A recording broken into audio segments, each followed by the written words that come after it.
Welcome, welcome, welcome. This is John Van Lunen, and you are listening to Treasures of the Outer Banks, episode 15. In this episode, I have Angel Khoury, who's a writer from Manteo. She has put out two books. Her first book called Manteo, a Roanoke Island Town, and her most recent book, which was put out about a year and a half ago, is Between Tides. It's kind of a love story, and probably not a book I would pick up first, but I heard the backstory about this book and I had to get it. And when I dove into it, it's amazing writing. It's a very cool story, and when you know the backstory, it kind of makes it even more interesting. And it's set most of the story is set locally on the Outer Banks, which makes it even more interesting. The book has four main characters. Gil is the father, who eventually has two families, one in Cape Cod and one on the Outer Banks. And Gilly is his youngest daughter. He had Gilly was born when Gil was 69 years old, and he passed away. Well, I don't want to give it all away, but anyway, Maud is his wife in Manteo, and Blythe is his wife in Cape Cod. And this is based on a true story. The names were changed for privacy reasons because the name is still strong on the Outer Banks, and the author, Angel Khoury, wanted to protect their privacy and not make a big show out of it. I did not want this to be a book club type of interview, because if I tell you, I could have just pieced down the entire story and we would have had a recording that was 3 hours long, just talking about all the ins and outs. She uses a lot of symbolism. She uses a lot of foreshadowing, and it's kind of a little work of art. And I didn't want the interview to be that. I didn't want the interview to be all about the story. I was really fascinated with the backstory, and honestly, that's what drew my attention to this book in the first place. So I thought I'd just do something simple and stick with that.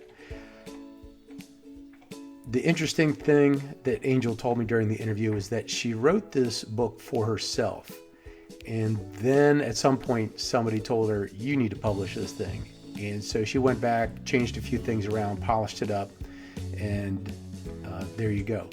Another interesting thing about this book is that she weaves a lot of true events into the story.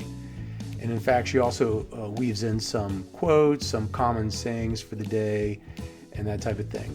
But the other thing that I really admired about this book was just the picture she paints of the Outer Banks. Now, if you know me, I used to own Kitty Hawk Water Sports at Milepost 16 in Nags Head. I was in the water a lot, and I know the waters of the Roanoke Sound pretty well. I've been in John's Ditch, all over Shallowbag Bay, down to the inlet a little bit. So I kind of know the waters, and I just know the feel and the motion and all that stuff. And she just paints a great picture of all that stuff. So if you're from the Outer Banks, or you know the Outer Banks, or you enjoy the Outer Banks, I think you'll enjoy this story. Another thing is, the main character, one of the main characters, Gilly, the daughter, she pops up on the Outer Banks about 20 years ago, and she became friends with Angel. They started talking. Angel learned more about the story, learned more about the family, just learned a lot. And for about 10 years, roughly 10 years, they just were good friends, sharing stories, and Angel was just socking all this information away. I think it was 2011, the Gilly, one of the daughter, she passes away, and it was roughly another 10 years before this book was made. So it was a long process. Obviously, it was an emotional process because she had such a deep relationship with this character. It's just kind of a fascinating story in my mind. You can pick up Angel's book at pretty much all of the local bookstores around here. My personal favorite is Downtown Books in Manteo. You can also check out Angel on her website, angelkhoury.com. That's all one word, Angel Khoury, and Khoury is spelled Khoury.com. So sit back, relax, and I think you'll enjoy this talk with Angel Khoury. And so she pays no attention, but when he doesn't come home for a month and more, she sails across Shallowbag Bay in the little skiff they built together. She aims for Wanchi's Wharf, where she intends to put 2 orange crushes on his account before sailing on to the Hunt Club at Body Island. The tide sweeps her across the sound and up into a twist of marsh. Her skiff parts the salt creek called Maggie's Drawers, where the reedy banks press inward like 2 defiant knees, and the wind rears back from the sulphurous stink of marsh gas. She knows which curves of the creek to hug, working her tiller to find an inch or 2 of deeper water, but the tide is high and swift, and it thrusts her bow into a thatch of marsh, her bottom stuck fast in oozy black mud that 6 hours before was hard-baked and scuttled with cracks, as it will be again come 6 hours later. Thank you. Yeah. And that's Angel Khoury, and she's reading from her book, Between Times. I appreciate you doing that for me. And I tell you, that paragraph paints a picture for me, because I've worked on those waters for down here 15 years. And I know that black oozy mud on the bottom of the sound, and I know some of those ditches and creeks, and it's definitely, I love, besides the backstory, just the description of this area is just fantastic. I have to ask you, my first question though is, what is Maggie's Drawers? Is it Maggie's Drawers? Maggie's Drawers. I've been on, I know John's Ditch and I know Shallowbag Bay. I've never heard of Maggie's Drawers. So Maggie's Drawers and John's Ditch are near each other. Okay. And they are basically shortcuts through the marsh from Manteo to Wanchi's.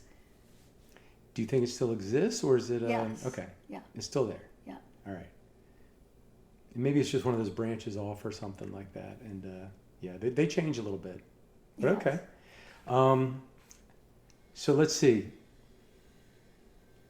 In your afterward, and I mentioned to people, you might want to consider, not you, but the readers may want to consider reading the afterword first, because it does a good job of explaining a lot of this stuff. And I know you were introduced to one of the sisters early on. Your dad introduced you to an eccentric hotel manager or owner on the beach. Yes, my uncle, who was eccentric himself, and therefore attracted to other eccentric people, as am I.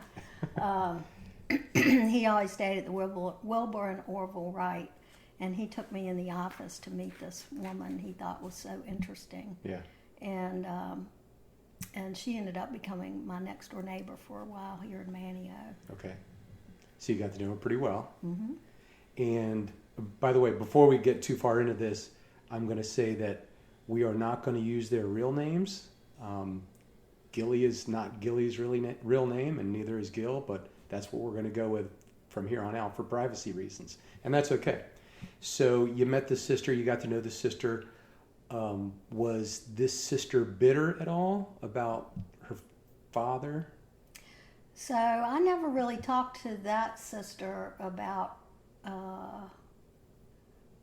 her family. She would talk to me about when she lived down the banks, and certainly some of the life-saving stories that were her family were a big part of. But I never knew anything about her father or mother from her.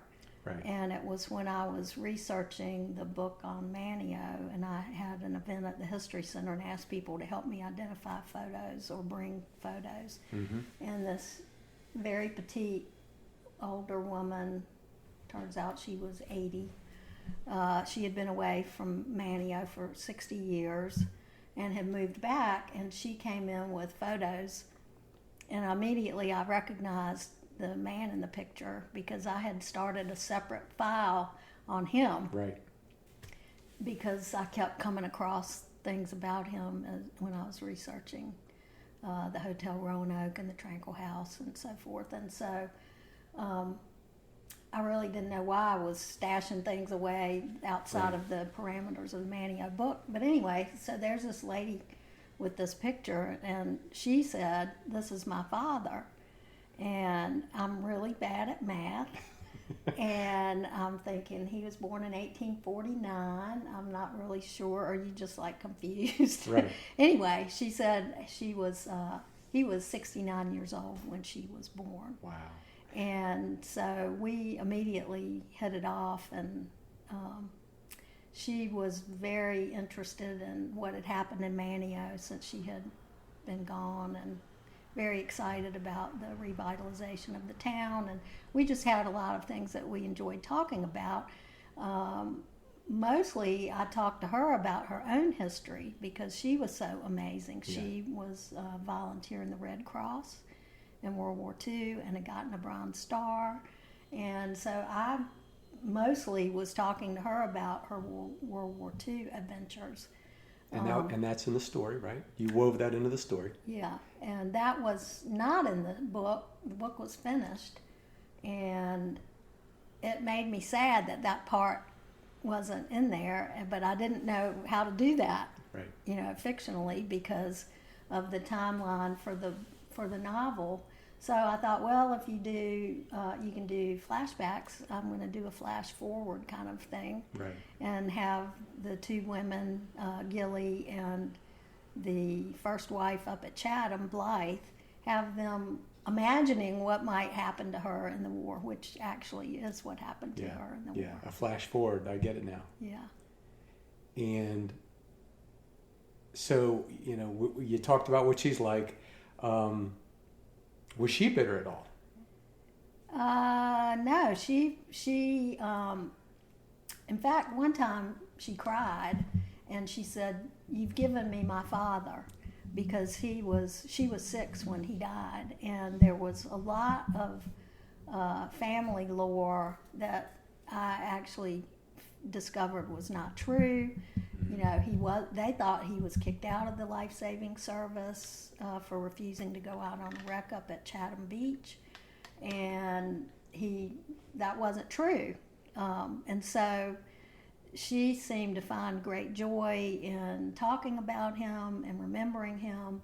She had always wanted to write a book about her father, and she was going to call it Between Tides, because she had given me a newspaper article from the 30s talking about the Chatham Beach Hotel when it partly washed away, and then it was demolished before the rest of it washed away.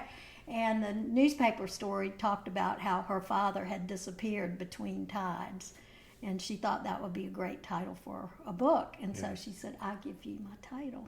Nice. So she gave me her heart, she gave me her love, she gave me so many great stories. Right. And it seems like you when you created her character, you kind of gave some of her spunk, some of her enthusiasm, so to speak. Yeah, she was a very spunky person. One thing that we bonded over, we both had worked at the Coastland Times. She worked for Victor Meekins, and I worked for Francis Meekins, his son. Okay.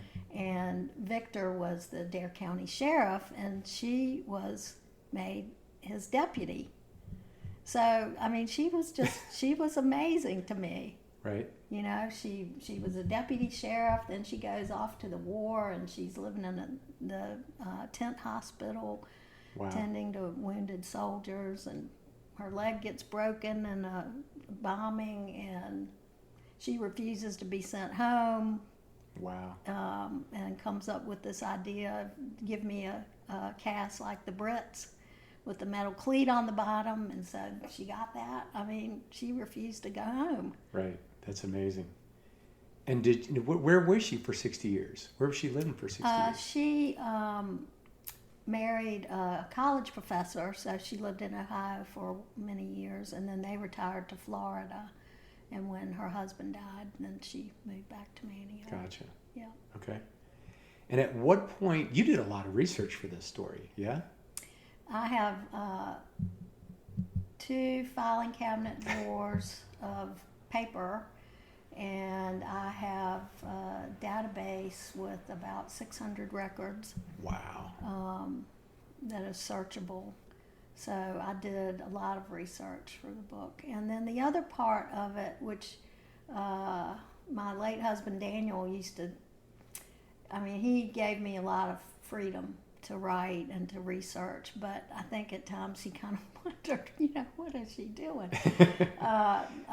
Came across a word I had never heard in one of Anne Carson's books, and the word is scopophilia, which means the love of gazing. And guilty. And yes, absolutely. And I kind of got that from my grandfather, and I just like to look and observe things. And so a lot of the nature writing that's in the book are things that I've personally observed just from sitting on my pier or, going to lunch through Maggie's drawers. Yeah. Do you talk to some of the local fishermen and stuff like that? I mean, you seem to have acquired a healthy education of the waters and how it's been worked. A lot of the Manteo book, the history of Manteo, I talked to Edward Etheridge and am fascinated by how they talk, how they describe how they get from here to there over the water. Yeah. Is really interesting to me. Yeah. And when I was writing for Outer Banks magazine, I was supposed to go out on a trawl boat for 2 weeks. And I wasn't really that into it. I don't like fish, and I think they're fishy smelling. Yeah. And it's not a cruise ship, I'm sure. No, and it turned out Mikey Daniels called me. It was bad weather, and then finally he called and said, "Well, the boat's going out, but you're not going." And I said, "Why not?" "Oh, the wives don't want you to go." so I had to write that story without having been on a fishing boat. And so I think you kind of learn, through interviewing people, which I did for the newspaper and then for Outer Banks magazine. I think you learn how to absorb experiences that you haven't had yourself. Right. And through your imagination, you just kind of go there. Right. So you did a ton of research, and at some point, you just realize, I just can't write the real story. I'm going to have to make this fiction. At what point do you decide to go make it a fictional story? I was not trained as a writer. My major was history, government, and sociology. And, I didn't know how to write fiction. And I'd been a newspaper editor and Outer Banks magazine. So I did the Manteo book, the history of Manteo. So my whole thing was to get it right. What are the facts as best you can know them. Yeah. And so I was intimidated by the idea of making stuff up. I'm not a natural storyteller. I like to listen to people tell stories or read. I've read a gazillion books in my life, and but I didn't know how to write fiction, and my inclination was to try my hand at creative nonfiction because the true story was so amazing. Yeah. But then I thought, well, the story is laid out for me, and really the only thing that is not known is why he went back and forth between Cape Cod and Cape Hatteras for 5 years before he finally decided to leave, and essentially set up the very same life here that he had there. So why is that? And the only way to answer that question, I thought, was through fiction. Yeah. And I thought, if I'm ever going to try to write fiction, this is it. Hang on a second. I'm sorry. I meant to turn this off. That's okay. Unless you need to answer it. I don't think so.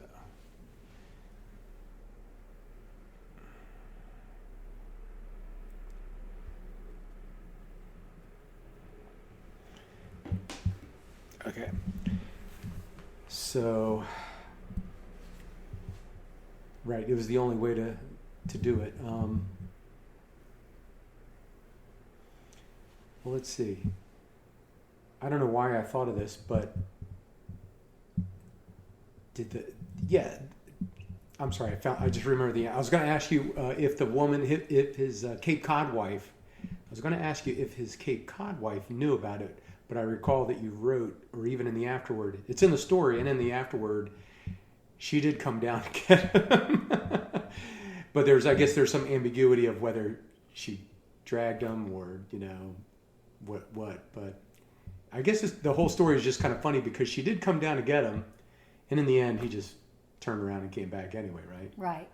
Yeah, so I think the fact that she came to get him was pretty amazing because this was in the January of 1894. And it's hard to get here today. Right.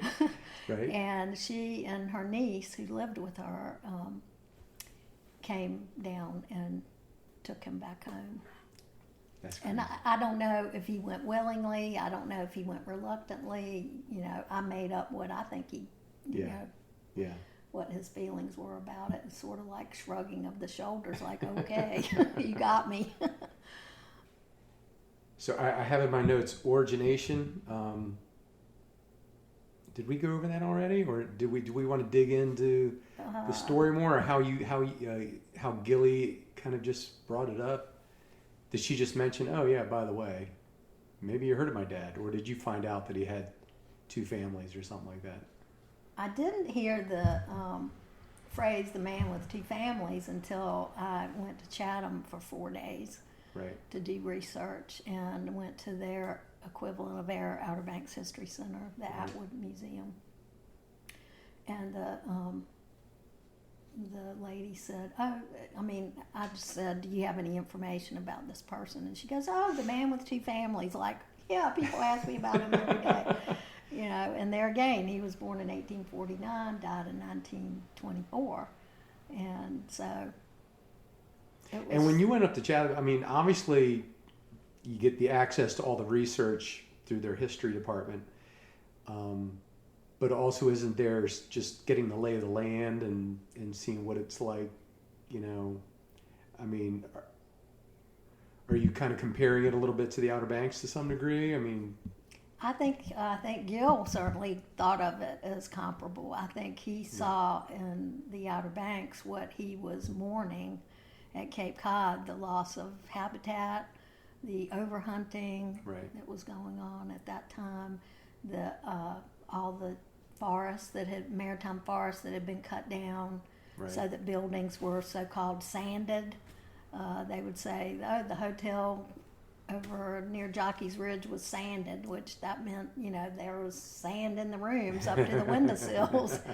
And he had seen all of that happen at Cape Cod, and I can't even imagine what he must have thought when he came here because it was so remote at that time and so many birds, and that was his thing. He was renowned as a hunter, a hunting guide, a chef. He wrote ornithology journal articles. In the paper up at Chatham, there was a really interesting story that he published about mullet fishing at Hatteras. And he described how they would drive the ponies out to pull the nets. And so he had this great love for nature that I think made him fall in love with the Outer Banks. Yeah, and his fingerprints are all over this place. Yeah. He got involved in local government, life-saving station, construction of some of the buildings and houses. Yeah, he owned 2 hotels here. He was the manager of the Pea Island and the Body Island Hunt Clubs, and so he was bringing people from Cape Cod to the Outer Banks. That's crazy. Yeah. And the Body Island Hunt Club, do you think that's the same one that's behind Body Island right now?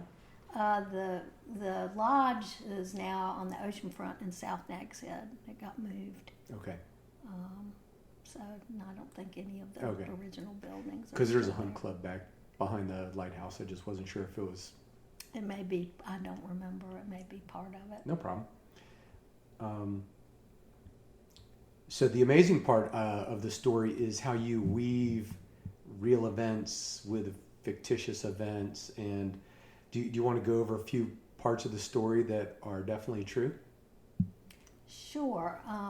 Or I can tell you how I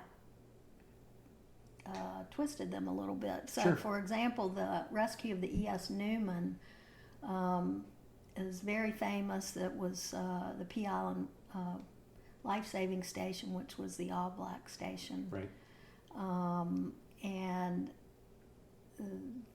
the men swam out to the wreck and brought people back, saved all the people on board. And I think one guy did all of them. Did the I think it the may swim? have been Theodore Yeah. Meekins. Sorry, my history's a little rusty there. But at any rate, so I'm trying to come up with a fictional rescue up at Chatham, and I called my cousin who's been a surfer down here since we were little kids, and I said, do you ever ride a rip current out to a shipwreck? And he goes, yeah, all the time. I mean, or out to surf. I'm sorry. Yeah. Do you ride The rip? I will vouch for that. A rip will pull you out to the ocean, and make it easier for do you. you use it? And he goes, yeah, absolutely. So I sort of took, my foggy notion about the E.S. Newman rescue by the Pea Island Lifesavers, and had Gil swim out using a rip current to get out to a shipwreck. And so I started having fun making things up, but basing them on facts that I hope make it believable. Right. So that was an example of one thing. The parts about Gilly in North Africa, that's all based on true stories. Right. And that was fun. As I said earlier, that was not in the book, and it made me so sad not to have that. Did you find that after? No, I knew about it. I Okay. just didn't know fictionally with the timeline of Gotcha. the story, because the story is about when she's getting ready to go to North Africa. Right. And I wanted that departure to be the end of the book. Sorry to give anything away, but Right. but that seemed like a natural end point for the novel.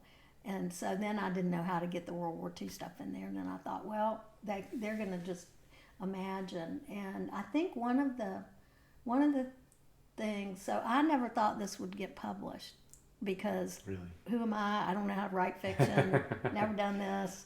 But you have published one other book, so it's not a total stretch. But fiction. And the last time I wrote anything fictionally was when I was in the 6th grade, a short story, which actually has echoes of this book, which I only remembered after it came out. So the short story I wrote when I was 11 was about children that camouflage this little shack in the woods by bringing branches, fastening branches, and then there's a flood, and they need to be rescued, so they unleash the branches, and you can see the shack. Right. So when I made up the part about the beach shanty called Gil's Folly, I had a great fun just imagining something that's camouflaged on the beach. And I've always had this desire to have hideaways. Right. And so that part was fun. So I started really allowing myself to imagine things. Right. But always tethered to the true story. Sure. Where were we going? Oh, we were talking about the true parts. Yeah, more true parts. I know there was the faking box, and so the family believed that the Southern family believed that he and his Northern wife had twins who died at birth. I never could prove that, but it seemed to me, since that's what they thought, that I could make it so. Did you ever try to track down her gravesite up there? No, I didn't. I have the records, I have all the dates and everything. Yeah. And I had actually made a timeline to try to keep it all straight. But the family believed that Gil had invented the faking box, and when I found out that wasn't true. But he did bring to the attention of the life-saving service that the lines were getting tangled because they were woven wrong. Right. That's not very well said, but I get it. Anyway. I understood it, yeah. And maybe that was just something that... But somebody invented the faking box, yeah. So I just decided that could be possible too. Yeah. But I guess I was just thinking, how oral history gets passed down, details might get exaggerated or whatever. Yeah. So yeah. I get it. And so I didn't think that this book would be published, and so I wrote it to please myself. And so I would come up with things that were fascinating to me. For example, Patricia Highsmith, who wrote the Ripley novels, and he's a bad guy, but somehow you accept him and kind of get him, you right. Kind of get what he's up to. And some people would say, well, Gil wasn't such a nice person, having two families and going back and forth, and the way he just sort of allocated his two wives to run these hotels for him while he's off fishing and hunting. Right. So I studied, how do you make a character who maybe has some not so nice attributes, how do you make people get him, if not necessarily like him, at least accept him as a person. So I spent a lot of time thinking about that and reading. I read 2 biographies of Patricia Highsmith, and then I read what she was reading when she was writing her book. So I kind of go overboard with some of my thinking. And the other thing I was really interested in, partly because of my many hours of interviews with Gilly, the person who the Gilly character is based on, is how stories change, how people's recollections change, right. How your own memory changes over time, and maybe something that you heard but didn't experience as a child, you actually think happened to you, right. And so the manner in which I chose to tell the story was my attempt at recreating how people think inside their heads, and how they, the whole time someone else is talking, you're sitting here thinking of your own stuff and meshing what you're hearing with your own memories, and it becomes a whole nother thing. Right. And so I was very interested in that. I love Faulkner, so I was very interested in time, how you depict the passage of time, how we think of time passing. I mean, if you told me it was 2015, I would probably say, yeah, probably is. Or if you say 1980 was 20 years ago, I'd probably go, yeah, it was. Right. So you had a chance to interview Gilly. Yes. And at what point in the story making did we lose Gilly? So you started the story with Gilly. Yes. And she passed away at some point. She died the same day my husband died. Really? And that was terrible. Her caregiver called crying. We were in Chapel Hill, and she called crying. I thought she had heard about my husband passing away. She thought I had heard about Gilly passing away, and we finally figured out they both were gone. And so that's 2011, and you put the book out about 1.5 years ago. Yeah. So you about almost 10 years you were writing this book without her. Yeah. But you had a pretty good foundation. Yeah, essentially everything I had hoped to learn from her. You got it. Over 10 years of talking to her, and going through her trunks and her sister's trunk after her sister died, and the family let you do that. Yeah. These were all older sisters, right? Yes, her sister who passed. Gilly was the youngest of the 4 girls. Okay. Yeah. And there wasn't a big gap. It was. I had, but in the book, and the book is not true 100%. Right. I envisioned much older sisters and then Gilly, but it wasn't like that. I must have misread that or misremembered that. Yeah, I don't really remember now what the age difference or the gaps were, honestly. Okay. Yeah. But they did let you check things out. When you're a younger person, they all seem old. Yep. Well, excellent. Let's see, what else?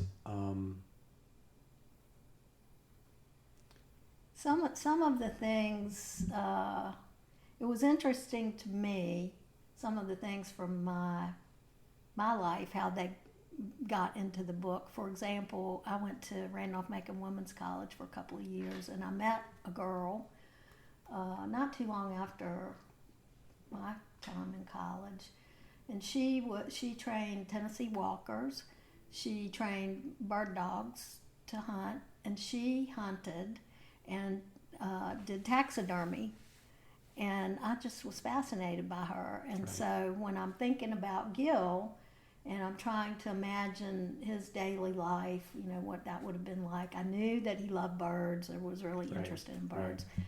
And so I decided that he would, he would be into taxidermy. Yeah.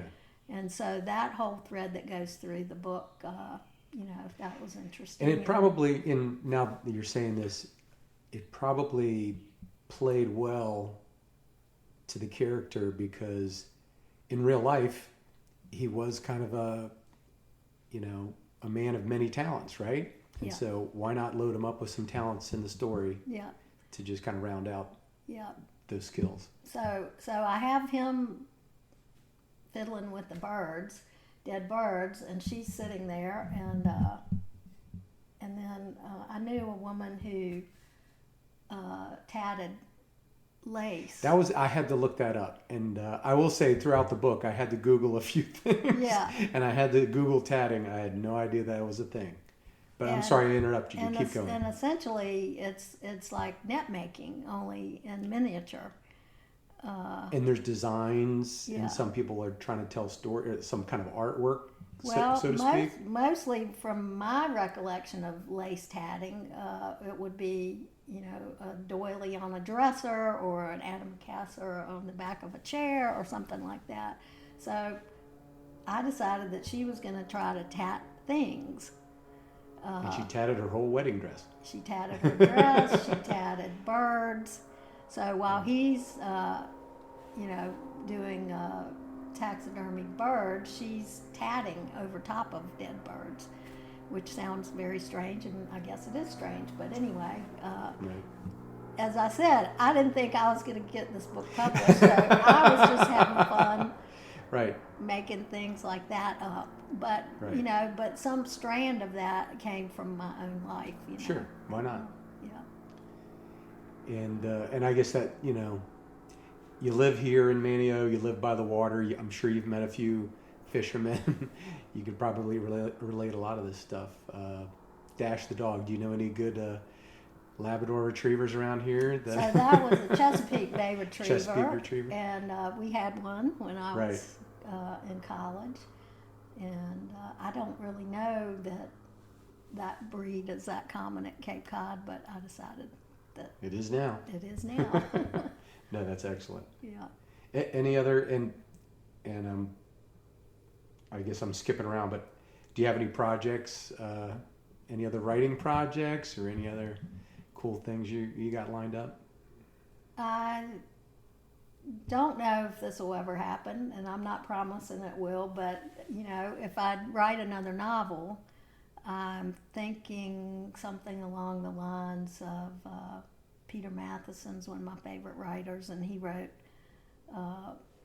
3 novels that then became a single novel, Shadow Country, and it's 3 books about the same guy.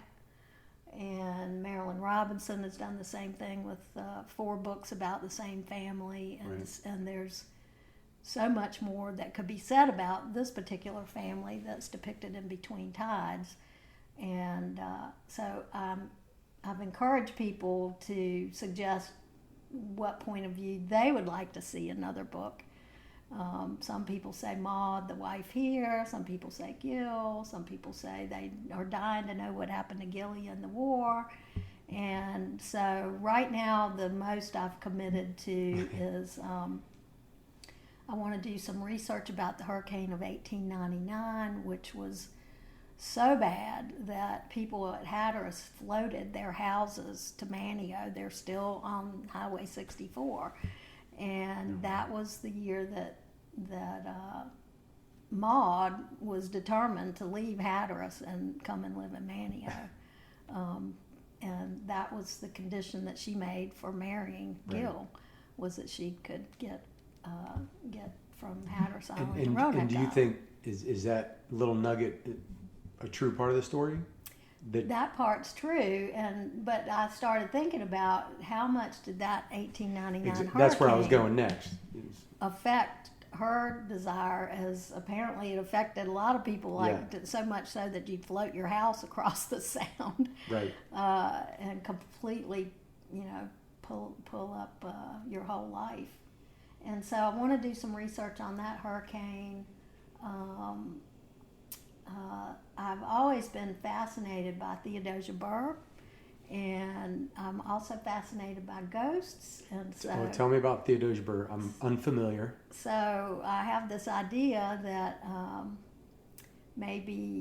Theodosia Burr was Aaron Burr's daughter, and he was tried for treason and had just come back from exile in Europe. Her little boy had just died at age 10 of malaria. She was married to the governor of South Carolina. She gets on essentially what we would think of as a chartered boat to go from South Carolina up to New York to see her father. And it's during the War of 1812. The British stop her just off Hatteras before a storm and give her safe passage to continue on to see her father, and that's the last anyone saw of her. The ship probably sank. And there's a famous local story about Nag's Head Woods, and a woman who lived in the woods, and Dr. Poole from Elizabeth City, who had one of the first unpainted aristocracy cottages over in Nag's Head, sees this portrait in her house in the woods and believes it's Theodosia Burr and wants to know where she got it and so forth. So there's that whole Theodosia story, what happened to her. So I kind of am thinking that the little boy's ghost comes up here looking for his mother and decides to latch on to Maud, who has not had a boy. So anyway, so whether any of that will actually become a book, I don't know. Right. But that's what I'm thinking about. Have you been bitten by the bug a little bit? The writing? Once I got past my terror of making things up, yeah, I think I would enjoy doing something else fictionally. It gives you a lot of freedom, and historical fiction sort of satisfies both parts of me, wanting to know what really happened, and then the why of what happened, you get to make up. The motivations, the interior thoughts, you can explore through fiction, which you cannot do through nonfiction. Right. I have a saying, some stories are true and some stories are better. Yeah, that's right. Sometimes the truth is boring and it's just not that exciting, so sometimes it's better just to add your own twist to it. I like that saying. I think I'm getting close to wrapping it up. Anything I'm missing? Anything we want to talk about? Any of the other true parts.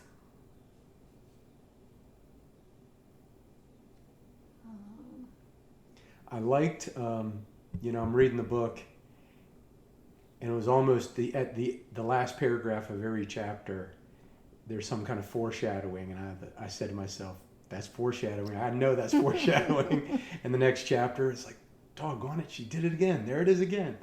So I thought that was very good and very clever.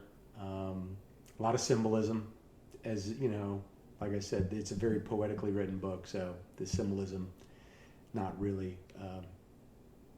Well, I mean, it's well written, the symbolism. So I definitely appreciate that. And like I've said before, the fact that I've lived and worked here for 25 years, I can definitely relate to the history and the water and, you know, all the goings on around here. It's definitely very cool. One thing that you mentioned, John, the book is different than what you thought it would be, and I was a little concerned because the publisher, marketing people, like it has to have a woman on the cover, and I wasn't sure if men would be interested in reading it, especially with the cover. And Gigi Roselle down at Buxton Village Books said about half of her readers are men. And she said all their windsurfers that come down love to read. And really, she said, you know, that men definitely have loved the book. And I've had fishermen friends say I nailed it, which was a great compliment. Yeah. Another really great friend of mine who commercially fished for years and then taught history at COA for many years. And he calls me up regularly and says, how did you know this? And where did you get that? And I haven't heard that expression in 40 years. And right. And so, you know, the hunting and the fishing and the life-saving and, you know, those kinds of things were really one of my favorite things to write. Nice.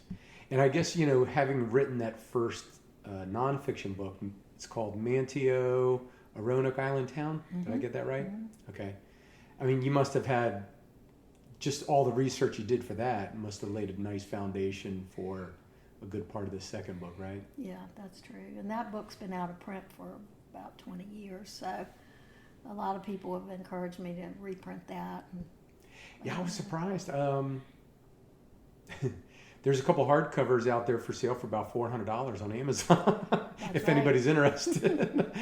But I think one of the local bookstores said if you know they could get it for you, if you so.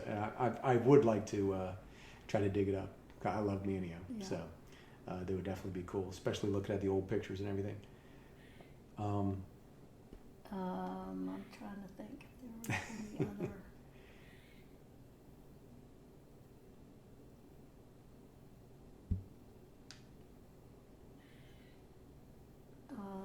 You know, I think one of my big regrets is that I didn't finish it in time for Gilly to read it. Mm. You know, I would really like to. That would have been cool for her to have read it. But her daughter and her granddaughter came to the book launch party and the event at the Arts Council. Wow! And did they live locally? No, they live in Pennsylvania, and gotcha. So that really was special. Yeah. To me to see. That's very cool. To see them there. And I took them into the house that they called Over Home. Gilly had not been in that house since she was a child, and so. Is that the? I'm sorry. Is that the one next to the Crow Tanner? Yes, next to Croatan Cottage. Croatan Cottage. And so when I took them in to see the house, Gilly was going, this is my history. And then her little granddaughter goes, this is my history too. She was about 6 at the time, which is how Gilly was when her father died. And so, you know, this black-bellied plover that's sitting on my coffee table was carved by Gil. Wow. And I found it on eBay, and so I want to make sure that Gilly's granddaughter gets that once I'm gone. How did you find that? I Google that family kind of regularly and just see if anything new comes up, you know. And you saw a link for eBay. Uh-huh. That is crazy. Yeah. So that's pretty special to me. Yeah, that is amazing. One thing that was interesting to me, and I guess if you're a hunter or a decoy collector, you would know this, but I didn't know it, that people shot shorebirds. These tiny little birds, like why?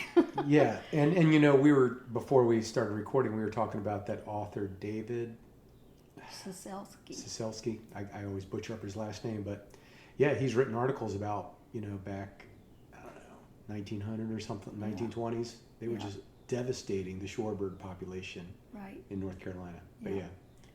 So that was a surprise to me. I didn't really get that. I still don't get it. Yeah, I think it goes back to the Outer Bankers and the subsistence. I mean, they were just hand to mouth, just grabbing oysters and clams out of the water, grabbing fish, grabbing whatever bird flew. It was fair game. Shorebird hunting, I think, was largely, it was for sport, and also to satisfy that craze for feathers and women's hats. Right, that was another big thing. Yeah. So they, in some ways, they did what they had to just to make ends meet. Yeah. Whether it was making money by selling stuff or just putting stuff on the table. Yeah. Well, another thing that was interesting to me when I went down to Hatteras, and a member of the family down there had said, the people here aren't going to like your book. And I said, well, for the same reason that Blythe didn't like your family, sorry, that was, maybe this doesn't need to be in your podcast, but anyway. I can cut that out if you need be, but yeah. I'm a little shocked though, because it's a couple generations ago. I think you need to kind of let go. You know what I mean? Yeah. I can't control my past. Well, there's a thing in the book, Kennekeeter's Yopon Eaters, and I'm from Virginia. I heard that phrase and thought it was interesting. But it's a derogatory comment. It's derogatory. Yeah.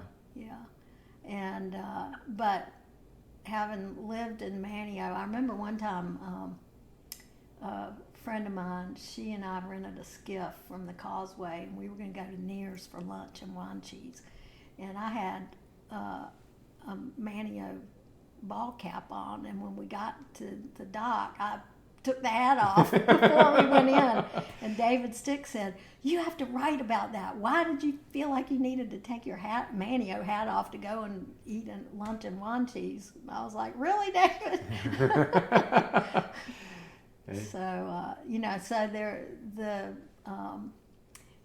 ever since I moved here, which was shortly after college, I've just heard about, Manteo and wine cheese and Hatteras and, the barrier that the water is for Nags Head people to come to Manteo or whatever. And, anyway. People are territorial. I find it amusing. It's unfortunate, but it is what it is. Yeah. In episode 3, I'm talking to Wikey Wise, and his grandparents lived in Nags Head Woods back when Nags Head Wood was a community. Right. And he's very careful to mention that there was 3 kind of people. There was the Outer Bankers, that lived there all the time, and then there was the planters who came from inland. Mm-hmm. And I think then he kind of groups the other ones as the business people from Norfolk or something like that, or Virginia Beach, whatever. So he's very clear. There was 3 distinct, groups of people. Yeah. And I don't know. Sometimes I think they got along, and sometimes they didn't. Right. But I think it's kind of the nature of the beast sometimes. Yeah. Don't know what else your listeners might be interested in.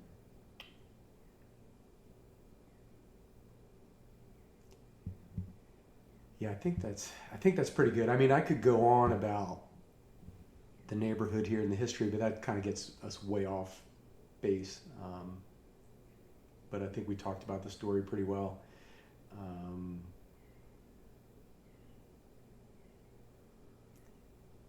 I think we covered all the bases. Yeah.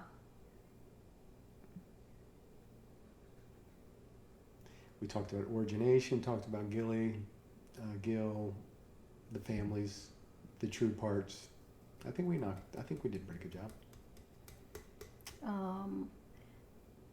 I talked to people who knew the family, and a friend of mine said his mother used to go and sit with Maud, and the comment about best go kill a chicken in case Mr. Lodge comes home. Oh, yeah, I do remember that part. Yeah, and so some of those kinds of things were just, one person said this one little memory that got in the book. And yeah, which was fun. and so I remember I was rereading the book this last week, and I do recall that part. And so Maud was his Outer Banks wife. Yes. And she must have been a very loyal wife, because he would just disappear. Well, one, he would disappear to go to Cape Cod, but also he would just disappear to go to the hunt clubs, and she never knew if he was going to come home or not. But she felt it was her duty to kill a chicken and have something ready for dinner. Yeah, and it was interesting to me how the Tranquil House was renowned for its food. And this family, one of the daughters had a hotel on the beach, the Hotel Arlington, and they had a restaurant that was very famous. And so they were known for their hospitality. And it was interesting to me to come across one of the sisters' handwritten recipes from the Tranquil House. That was really nice. Really nice find. That was in the sister's trunk. Wow. So some of those kinds of things. So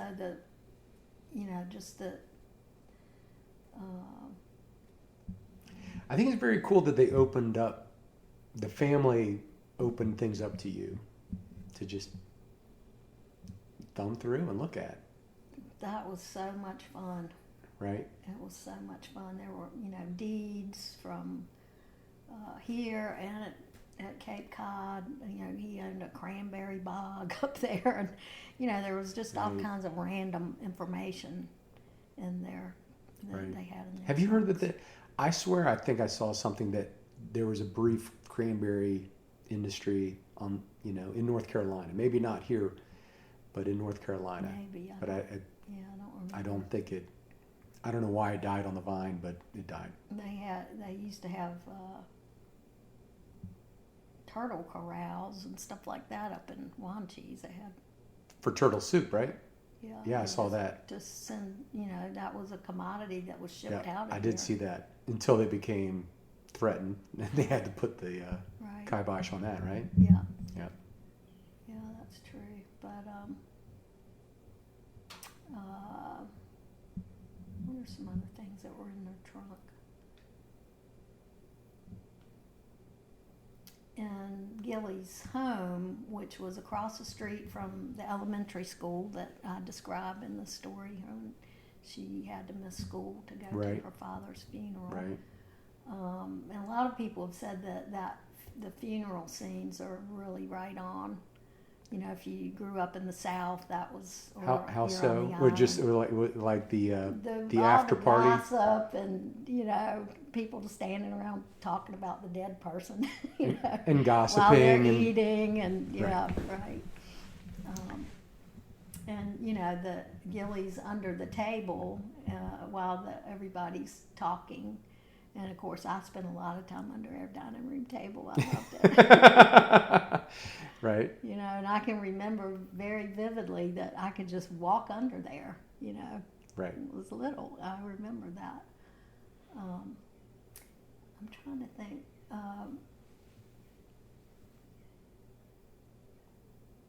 This was kind of a fun story that's on my website. Advice not given. Advice taken or not. And so David Stick advised me when I was trying to write a short story about Theodosia Burr. And he told me about how he had tried to write fiction. And he said, you just need to forget it. That's funny. Yeah.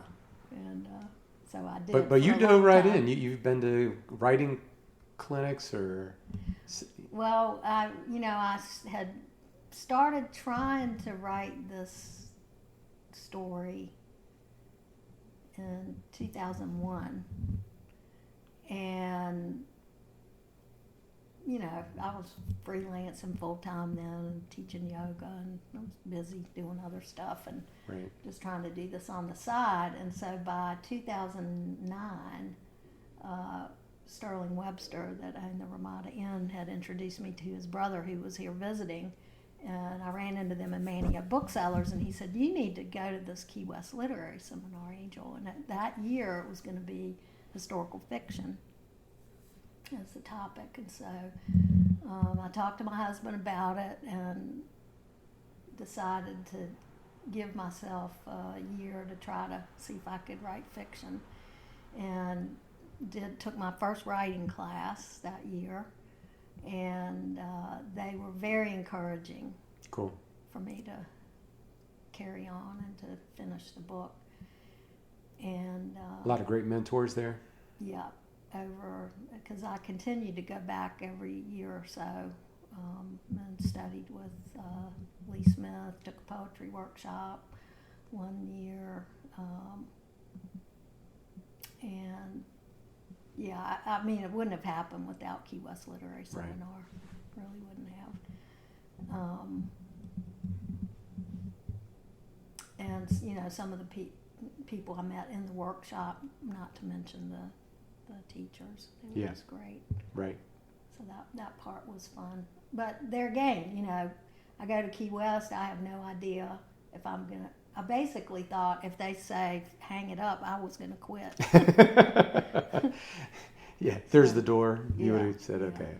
I was so terrified. Oh my gosh, I was so scared. And I was set the next year to take a workshop with Marilyn Robinson, and that's when Daniel got cancer, and so that shut things down for quite a few years. Right. Understandable. Yeah. What do they call it? There's a internet word for people that don't feel like. Imposter syndrome. Imposter syndrome. Yeah. Yes. Definitely. I definitely have that. Yeah, I don't think I'm a real writer. Still not a real writer. Got 2 books published, still faking it. Lots of Outer Banks magazine stories. That was fun. Coastland Times. But are you still working with some of these local publications? no, I quit freelancing and teaching yoga when Daniel got sick, and just haven't gone back to it. We had never done any maintenance on their house that we built 35 years ago. Wow. And it needed attention, so I've spent 10 years trying to patch things up around here. I know what you mean. Yeah. We had a house 20 plus years in Southern Shores, bought it brand new, but after 20 years, right, things just falling apart. Yeah. We patched it up and sold it. Moved into another project. That was probably wise. That was probably really. I should have probably done the same thing here. But that's also a form of creativity. That I've enjoyed trying to figure out not just my style of writing, but my style of living. Right. How do I want to shape each day? What do I want to do with each day? And yeah. Good deal. Well, let's wrap it up. Okay. Angel, I appreciate your time. The book is great. Where do you recommend people buy the book? I think all of our local bookstores are amazing. And the local Outer Banks would be Island Bookstore starting from the north, coming on to Manteo, Downtown Books, and Sam and Winston in Manteo, and then Buxton Village Books down in Hatteras, and Books to Be Read down at Ocracoke. Those are all just great places to. Nice. They know their books. Excellent. Yeah, I love downtown Manteo Bookstore. It's just a great place. Yeah. I'm usually stuck at the table with all the local stuff. Exactly. Because I love the local stories. Yeah. But well, thanks for this time. I appreciate it, and thank you, John. My pleasure. Have a good one.